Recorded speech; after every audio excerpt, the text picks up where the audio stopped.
Assalomu alaykum, qadrli vatandoshlar. Bugun sizlar bilan Allohning rahmati bo'lgan jannat mevalari to'g'risida gaplashamiz.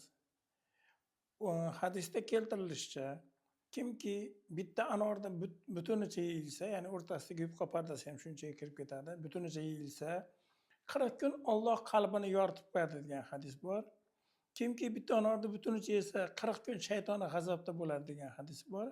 Va uchinchisi, kimki bitta anorni butunicha yesa, odamlarga bo'lgan g'ashlik ketadi degan hadis bor. Hadislar sahih bo'lib, aytishingiz mumkin, qayerdan olyapsan manbani desangiz, Misrli olimda Rossiyada chiqqan kitobidan iqtibos keltirilyapti. Xo'p, anorni tanlashda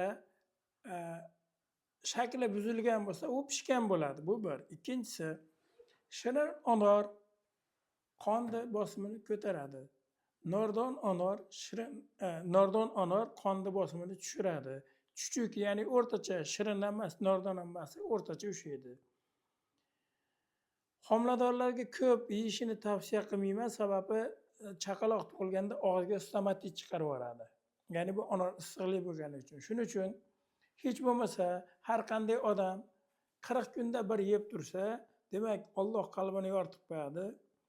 Shaytoni g'azabda bo'ladi va undan tashqari uchinchisi odamlarga bo'lgan g'ashligi ketar ekan. Shu rukunda boshladik. 10 ta meva bor. Agar bizni albatta kuzatib borsalaringiz, biz albatta sizlarga imkon qadar hujjati bilan har bir narsa 10 ta jannat mevasini yoritib borishga harakat qilamiz. Bundan tashqari tibbiy konsultatsiya ham beramiz. Demak, bizni qo'llab-quvvatlashga harakat qilinglar. Biz ham sizlar tomon bo'lib, albatta bu narsalarni yetkazishga harakat qilamiz. E'tiborlaringiz uchun rahmat.